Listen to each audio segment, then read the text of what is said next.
Coming up, I'm going to tell you why high performers don't get promoted, what's stunning their growth, and then new data, a lot of people in America considering leaving their jobs, why, and what we need to be aware of. Let's go.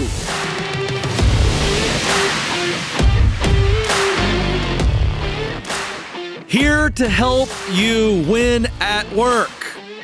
I'm Ken. This is the Ken Coleman Show. Here's a foundational statement for you. When I get better, my paycheck gets bigger. And when my paycheck gets bigger, life gets a little easier. Everybody wants more freedom. Everybody wants to pursue that happiness. And if you aren't winning in your professional life, it is dragging down other parts of your life. That's what I believe. I think you know it's true. So let's get to it. So let's talk about high performers. I think I'm probably talking to some people today that are high performers. You're doing very, very well, but you feel as though you've hit a lid. And I want to talk to that frustration today because I think there are some reasons why. And this is going to involve some office politics. This is going to involve playing the game. Now, I lead with that because I already know a lot of people are like, I don't want to play the game. I'm not kissing anybody's butt. And by the way, today's teaching will not involve any butt kissing. So let me go ahead and address that.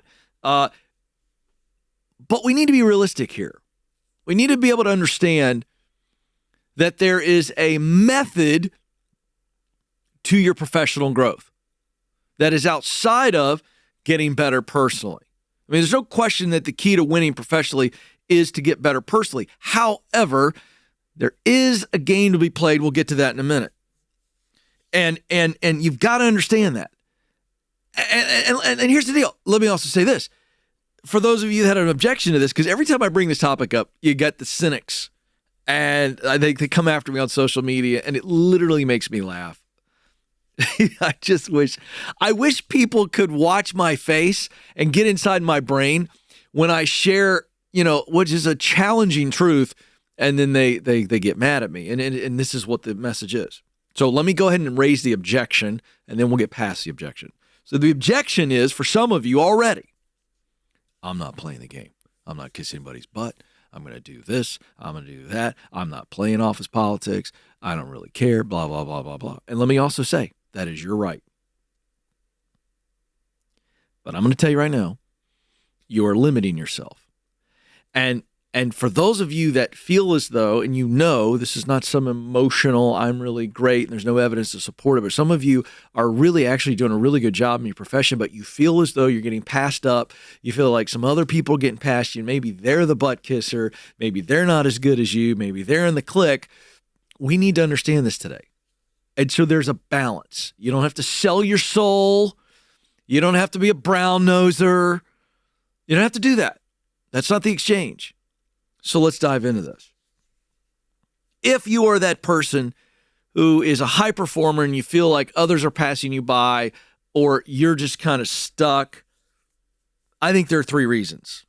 We'll list them quickly, then we'll break them down. Number 1, you may not be likable.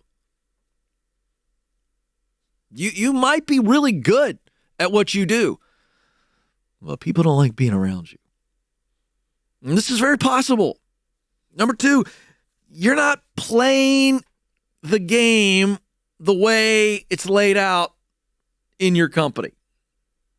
I'll break it down in a second. And then number 3, you're likable. You're doing a really good job, but you're not all in. And it's obvious. All right, let's break those down. These are, again, problems. We'll get to a solution in just a moment. Number 1, this number 1 issue, you're not likable. Understand this about leaders. Understand this about bosses. They're just like other people too. You might think they have 3 extra eyes and they're a machine, but they're not. They're like you. And here's what I know. And here's what you know. If you go back to elementary school or middle school or high school, let's go. I'll go back there for a moment, just for a case study in human behavior. Who wins prom king? Who wins prom queen? It's a popularity contest. It always is. And so we think all of a sudden that is going to stop when we move into the real world. So we don't have to be the most popular, but the foundation of the popularity contest is likability. So you may not be likable. And I think you need to do a self-assessment. Can you get honest with yourself and say, am I likable? I may be a high performer, but am I a little too intense over here? Am I so secluded and I kind of wall myself off that I just come in, I do my thing and I leave, and I'm not building any relationships? You don't have to be best friends with everybody, but are you likable? Likable is an actual quantifiable, measurable personal quality. It just is. Now, here's what we know. Your leaders, your bosses, are going to promote people they like. They just are. If I put two viable candidates up as an exercise to a manager, and both candidates on paper, this is for a promotion, both of them are equal, but the leader likes this one person more than the other, who do you think's going to win? 9 times out of 10, that little bit of likability, or maybe a whole lot of likability, is the X factor. So, do you have to be best friends with the boss? No. Do you have to kiss the boss's butt? No. But do you have to be likable with your boss and with your teammates, and dare I say customers, in order to win and get promoted? The answer is all caps, flashing neon lights, yes. Number 2, let's talk about this part. This is going to be the gnarliest part for some of you. The number 2 reason why some of you are high performers, you're not getting promoted, is because you're not playing the game. Now, let me just explain this. Every company has a culture. If I walk into your company culture and I hang out for 30 minutes, I can pretty accurately define what the culture's like. And culture, simply defined, is this. I can come to your house, by the way. I can come to everybody. We got a bunch of people in the lobby watching the show. Thank you all, by the way, you fabulous looking audience. I could come to your house. You could come to my house. And I could define, and you could define, what the culture of my house is like, culture of the company. Why? Because culture is defined as shared behaviors. It's that simple. What are the shared behaviors? So what's funny is, as a leader, a CEO could say, this is the culture of our building, and everybody else is going, no, it isn't, including the people that work there, okay? So to that end, when people are involved and people are in companies, leaders are people too, that means there's preferences and principles. So the preferences and principles of an organization essentially create the rules of the board game. So if you were to come over to my house on game night, we sit down, I teach you a new board game, I'm going to explain to you the rules of the board game. And so you go, okay, now I know how to play. So whether you like it or not, you go, I'm not going to get involved in office politics. By showing up in the office, you are now, in fact, in the politics. The question is, how are you engaging in the politics? You don't get a choice on the politics of the place. It is what it is. People are involved, politics, rules, principles, preferences. You now get what I'm saying. So if you are going to move up, you are going to have to understand the rules of the game. More on that in a second if you don't like the rules of the game. Third, you're likable. You're doing a really good job, but you haven't fully engaged. You're not all in. And there's a feeling about it, and people can tell. And again, this is a little bit of the, I'm going to come in, I'm going to do my job, I'm going to leave, I'm not going to be involved in company activities, or if I am, I'm just kind of secluded, I'm not involved. And that sends a message. It's kind of like body language, the unspoken language. All of us who are parents, all of us who've ever been in a dating relationship or in a marriage relationship, come on, I'm going to speak to guys for a minute. Okay, here's what I'm talking about, the all-time great example. And every dude who's been married knows this. By the way, we celebrated 26 years yesterday, and Stacey and I were laughing about this stuff last night at dinner. And every woman does it, and every dude suffers through it. Come on, guys. You'll walk into a room, and your wife hasn't said a word to you. She doesn't even look at you, but you look at her, and it's very obvious something is wrong. Because everything in her body language says, I'm pissed. And what do? Every guy does it. It's like a trap. Walk right into it. What's wrong? And what does she say? Nothing. But everything in her body says, you, sir, are in trouble. That's body language. So here's my point. If you aren't, and I'm using it as a fun, silly example to explain that you can show up, you can high perform and all the things.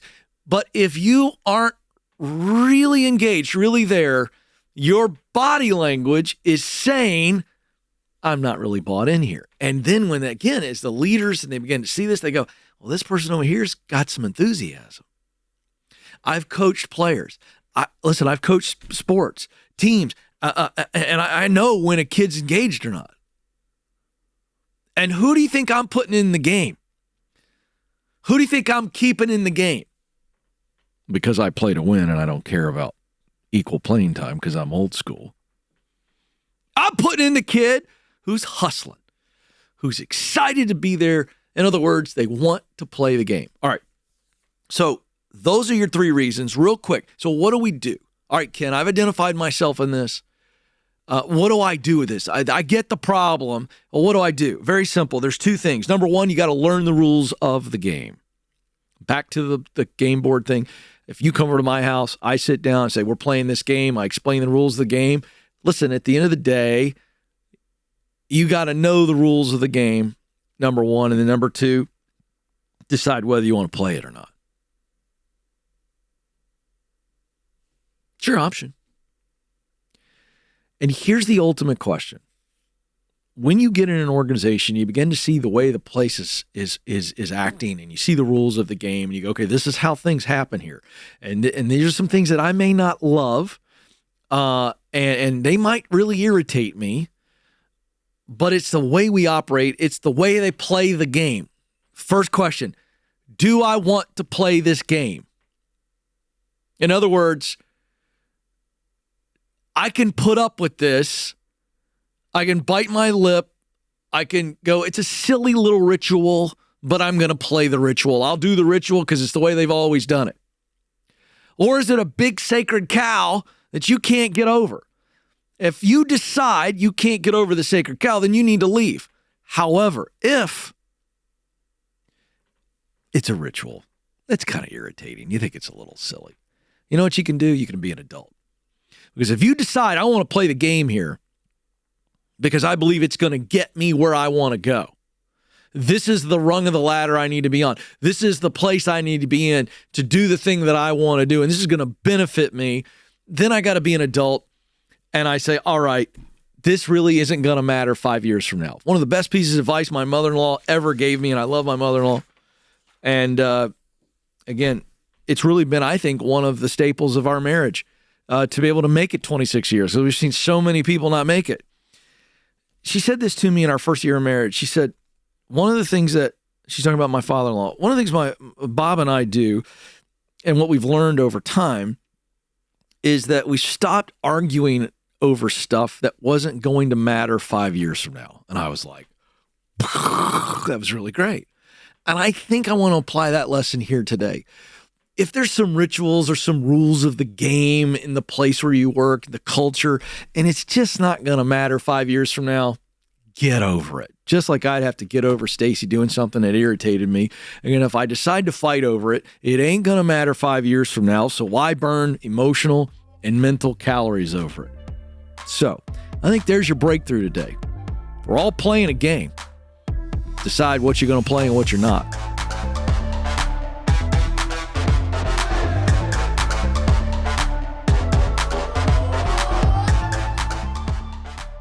Hey, high school seniors and parents of high school seniors, it's almost graduation time.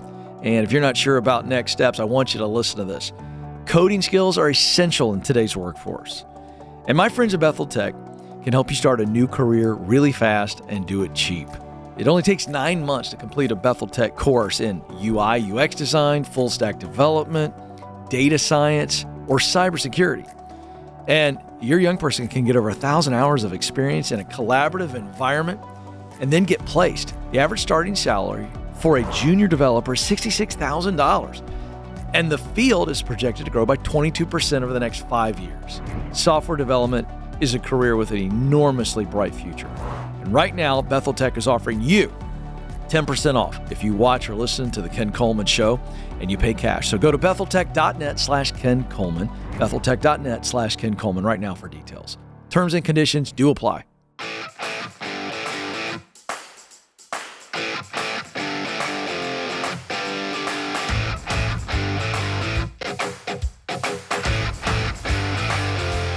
Welcome back to the Ken Coleman Show. Glad you're with us. Hey, if the show is helping you and encouraging you, would you help us grow? You can do that if you're watching on YouTube by giving us a thumbs up on the video you're watching, subscribing to the channel, and sharing. If you're listening via your favorite podcast app, give us a follow, a 5-star review, and share as well. Okay, so as a man of the people, self-described, of the people, by the people, for the people, I like to keep you notified, and according to the YouTube algorithms, you people like it when I get into the headlines and tell you what I think. So want to always make sure that you have an understanding of the headlines and not getting all wrapped up in the emotion of it.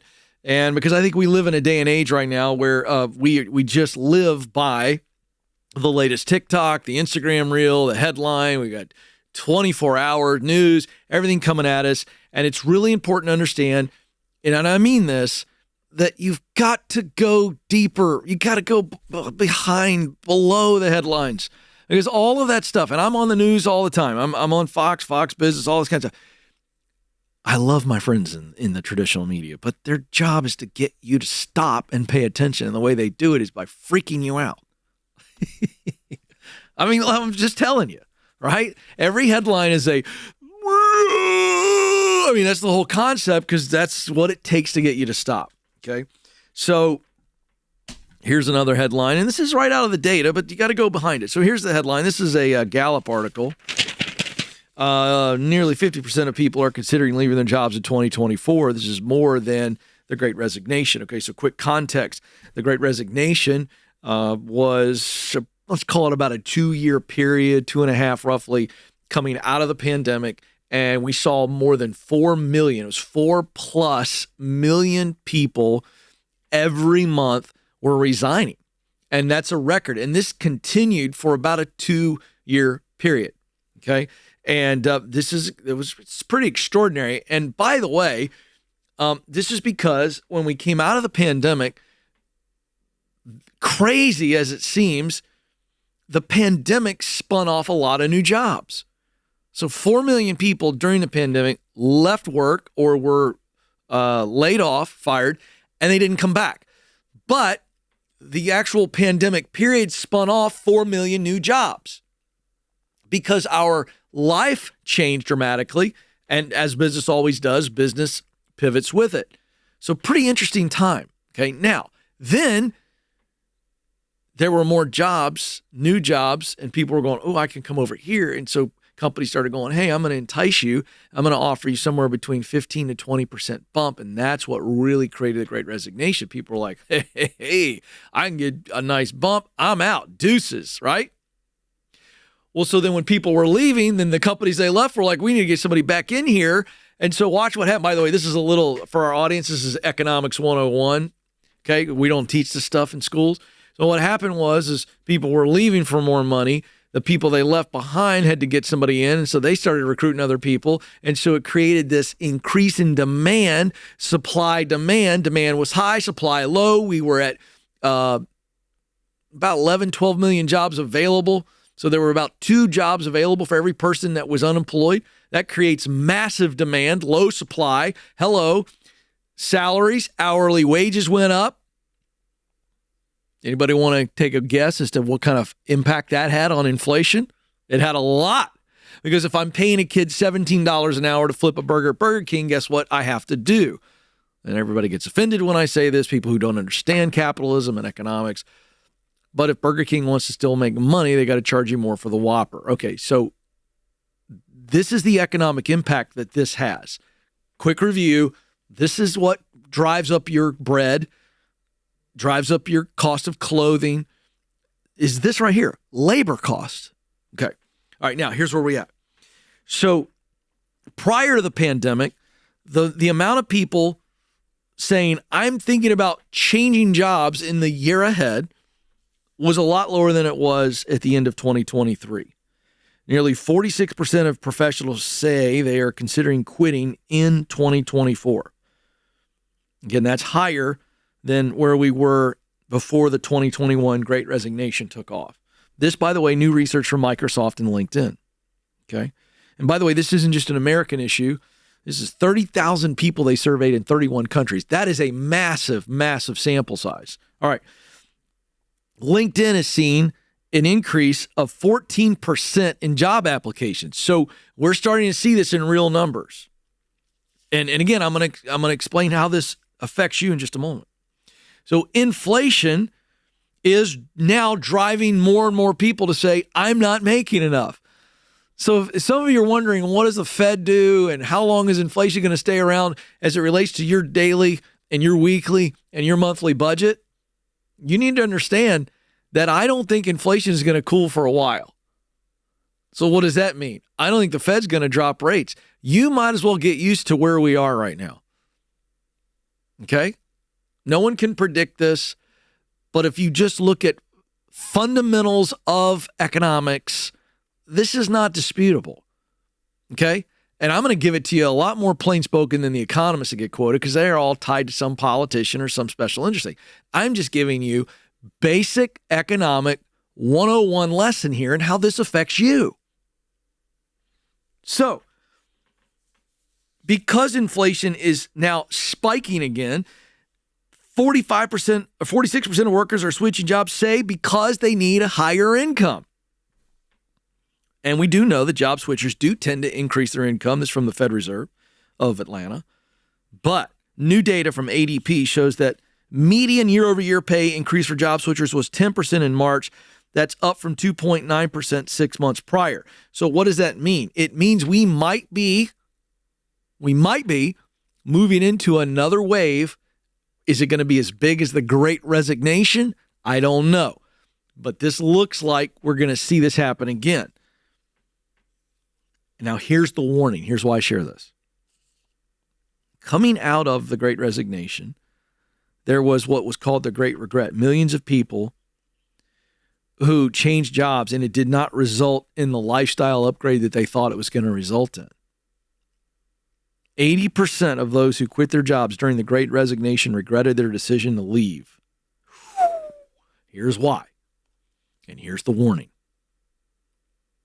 So many people, we're talking millions of people, said, I'm going to take a bigger paycheck. But they did not, and this isn't a book plug, but this is the stuff I teach. They didn't decide, they didn't figure out if it was work they were wired to do. They didn't do their homework to say, is the culture actually better or is it worse than the place I'm leaving? And because a bigger paycheck feels so good, two traps in the new job you got to be aware of. And this is the lesson. Because the bigger paycheck feels like, I'm making more money, I got more margin. And then the second feeling is someone wants me. And these are traps.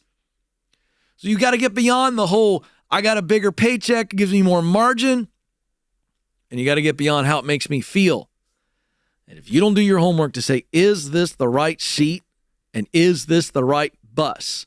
If you don't answer those two questions, you will end up leaving a place where it was probably a much better culture and it might be a better future, but you took the short-term gain. And here's what I know about human psychology. Everything we get new wears off, even the paycheck. I don't know what the numbers are, but I'll bet you it's between 60 and 120 days that raise wears off. It feels really good first couple of paychecks. And then life sets in because we adapt so quickly. So be very careful here, folks. This is your life. This isn't just, well, because once you leave this company, now you're over here and it's not what you thought it was. Now what? You think that doesn't have a mental and emotional and physical impact on your body?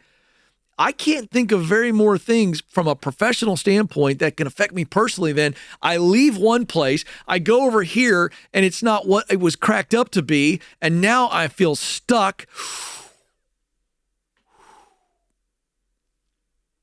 That's the warning. Be careful. Be careful chasing the promotion with a bigger paycheck because that wears off, and you might be in a worse place than you were before. Think about it. This is the Ken Coleman Show.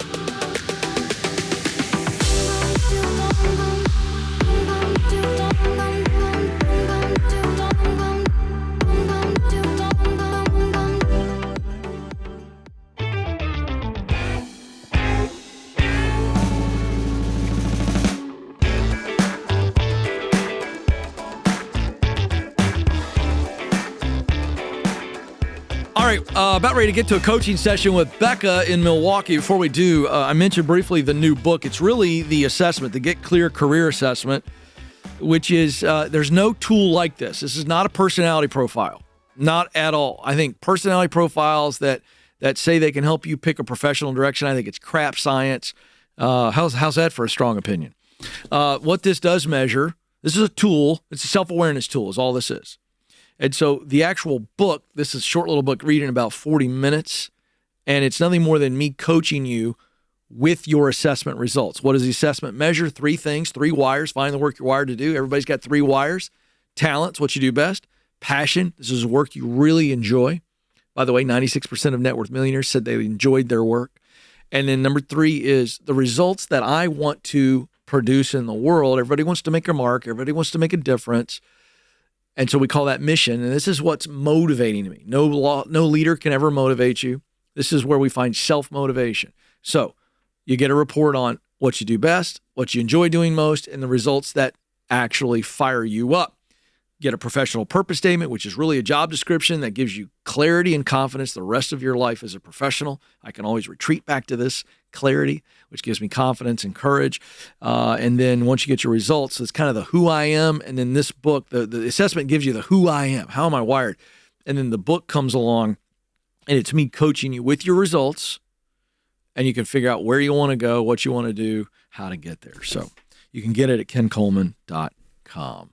All right, Becca's up in Milwaukee, Wisconsin. Becca, how can I help today? Yeah, hi, Ken. Thanks for taking my call, and happy anniversary to you and your wife. Thank you very much. I can't believe I made it this far. I've somehow convinced her, but it's exciting. Thank you. What's going on? Oh, she made a good choice, I think. Thank you. I was recently let go from a job that gave me some really, really great experiences. And I want to put those experiences on my resume for the next opportunity. But I was only with this company for about 6 months. And when they let me go, they basically told me it's not working out. It's not you, it's us. It really wasn't a very sufficient answer. So I want to be prepared if I'm asked by a new potential company what happened here, since this was only a 6-month stint.